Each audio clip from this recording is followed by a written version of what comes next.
Olá pessoal, tudo bem? Espero que bem. Sou o professor Pedro Henrique e hoje vamos continuar fazendo nossas questões práticas. Então, na última aula, falamos um pouco sobre as questões sobre o tema aviso prévio. E nesta aula, vamos conversar um pouco sobre as questões sobre a justa causa, ok? Vamos lá, iniciar aqui. São, salvo engano, 10 questões sobre o tema justa causa, questões de concurso, de OAB. Então, se você está estudando aí, ou você está estudando para minha prova também, fique atento aqui, tá? Para que a gente possa bater um papo e vocês compreenderem essas aulas, ok? Caso fique uma dúvida, tem os vídeos passados, basta assistir as aulas lá, que estão todas sendo respondidas ao longo das aulas. Mas também aqui vamos bater um papo e fazer uma reflexão aqui sobre esse conteúdo, ok? Vamos lá, ó. Primeira questão aqui, ó. Analista, TRT da 17ª região de 2009, diz assim, ó. Considere que, em determinada empresa, um empregado tenha agredido fisicamente um colega de trabalho no horário normal de expediente. Nessa situação, para que o empregador possa aplicar justa causa, deve providenciar a ocorrência policial no fato na delegacia de polícia competente? Sim ou não nesse caso, pessoal? O que vocês acham? O empregador lá, ele deve fazer isso? Ele deve ir lá e fazer um boletim de ocorrência? É obrigatório? Não, né? Falso essa questão aqui, né, do analista do TRT da 17ª região. Tá falsa. Por quê?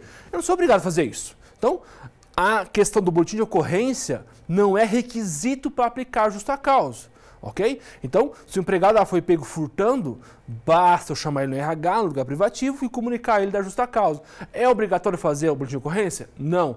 Posso fazer se eu quiser? Nada impede, vai lá para a esfera penal, mas não é requisito nesse caso. Ok? Então, questão aqui, falsa. Primeira questão, falsa já.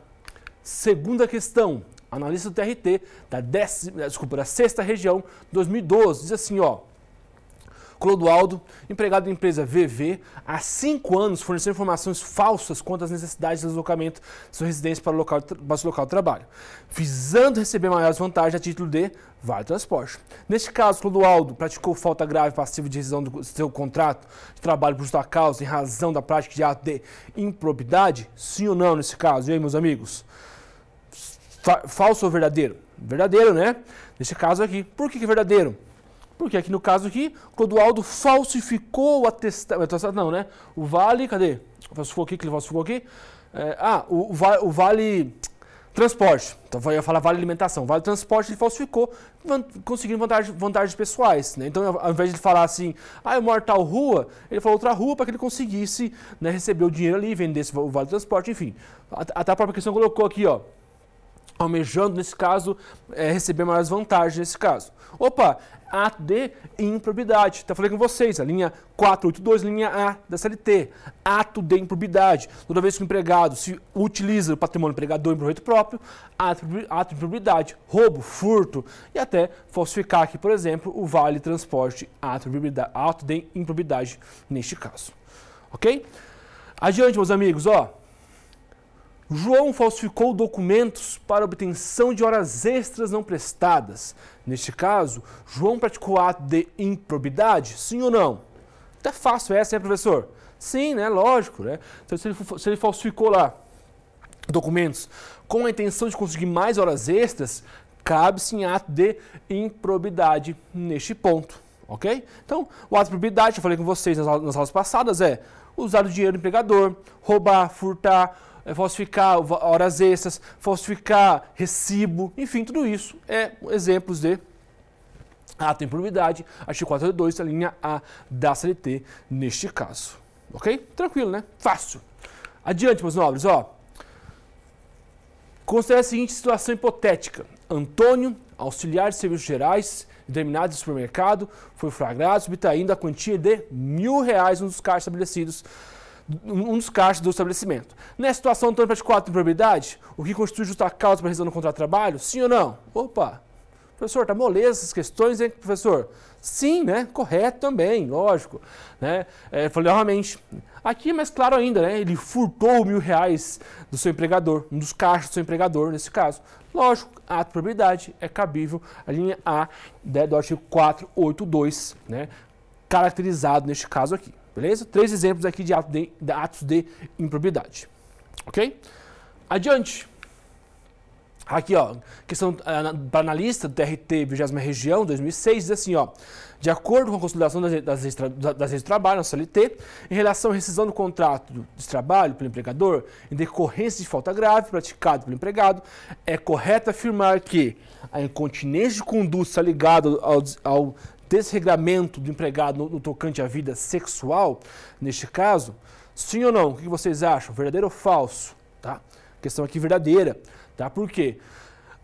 O ato de incontinência de conduta, né? Incontinência de conduta ou mau procedimento, especificamente incontinência de conduta, se refere a um ato sexual que o empregado realize no trabalho. Então, o empregado que realiza sexo, que vê pornografia na empresa, enfim, tudo isso caracteriza a justa causa. Artigo 4.2, a linha B, neste caso. Então, aí, é sim, a questão está correta. Então, a vida sexual aqui do empregado, neste caso, está correta essa questão.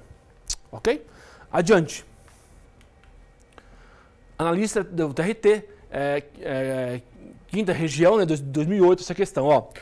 A simples, repito, a simples condenação criminal de um empregado constitui motivo para a rescisão do contrato de trabalho por justa causa? Sim ou não? O que vocês acham? A simples condenação criminal? Lógico que não, né? Já conversamos também nos vídeos anteriores, do artigo 4.2. Ou seja, neste caso aqui a questão está errada, é falsa. Não é somente a condenação criminal, é a condenação criminal transitar julgada sem a possibilidade de suspensão da pena. Somente assim que cabível a justa causa. Uma simples condenação criminal não cabe a justa causa. Ah, o sujeito foi condenado lá, vou dar um exemplo, condenado a 3 meses. Nem prisão ele foi, nem teve tanto julgado. Cabe justa causa? Não. Então a questão aqui está errada. Ou ele foi condenado a 20 anos, mas ele recorreu. Não transitou julgado. Cabe justa causa? Também não. Então a questão aqui está, número 6, está equivocada nesse caso, ok? Próxima questão ali, ó, técnico do TRT da 8ª Região em 2010. Olha lá, Joaquim cometeu delito, né, tipificado pelo Código Penal brasileiro e sofreu uma condenação em primeira instância. Seu advogado apresentou recurso cabível tempestivamente, porém, ainda não houve o julgamento. Diante dessa situação, seu contrato individual de trabalho, por prazo determinado, não sofrerá qualquer alteração? Certo ou errado? O que vocês acham? Certo, né? Acabei de falar com vocês aqui essa questão, adiantei a questão para vocês, né? Certo, nesse caso. Então, teve condenação criminal contra o nosso querido e amado Joaquim? Teve condenação criminal. Mas, nesse caso, o advogado dele recorreu, ou seja, não teve o trânsito julgado. Eu já falei com vocês, para que exista a justa causa, o artigo 4.2, é necessário, obrigatoriamente, que exista a questão da justa causa, melhor, da condenação criminal com o trânsito julgado sem que haja suspensão da pena. Somente assim que cabe a justa causa. No caso aqui, o advogado do próprio Joaquim recorreu, não tem que se falar em justa causa, a questão está correta aqui, né? Então, diante da situação, não cabe justa causa nesse caso. Ok? Vamos lá, adiante. 8ª questão, ó. Diz assim, o descumprimento de ordens legais legitimas e pessoais de serviços efetuados pelo gerente para os seus subordinados constitui justa causa para rescisão do contrato de trabalho pelo empregado na modalidade de insubordinação, certo ou errado neste caso? Então ali, ó, uma ordem pessoal, um gerente de uma loja deu uma ordem específica pessoal, né? Legítima, tá? E específica para um sujeito. É subordinação? Sim, subordinação. Até conversei com vocês já, né? Nos vídeos anteriores. A insubordinação é uma ordem específica para você fazer uma coisa e você se nega a fazer. Ó, Pedro, faça esse ato. E o empregador passa para mim, eu vou lá e não faço. Subordinação. A indisciplina é uma ordem geral. Então, por exemplo, lá, tem uma placa de proibido fumar nesse ambiente. O cara chega fumando lá no ambiente, tá? Nesse caso, é ato de indisciplina. Então, subordinação, ordem específica, disciplina, ordem geral. Neste caso, a questão também está errada neste ponto. Desculpa, errado não, né? Perdão, essa questão está correta. Desculpa. Subordinação, então, está correta sem a questão. Se fosse indisciplina, estaria errada, né? Então, subordinação, ordem específica, a questão está correta neste caso. Eu estava testando vocês, se vocês estavam atentos aí do outro lado. Ok? Adiante. 9ª questão, tá? Penúltima questão aqui, ó, diz assim, ó. Não é permitido fumar nas dependências da empresa Saúde Corporal, havendo circular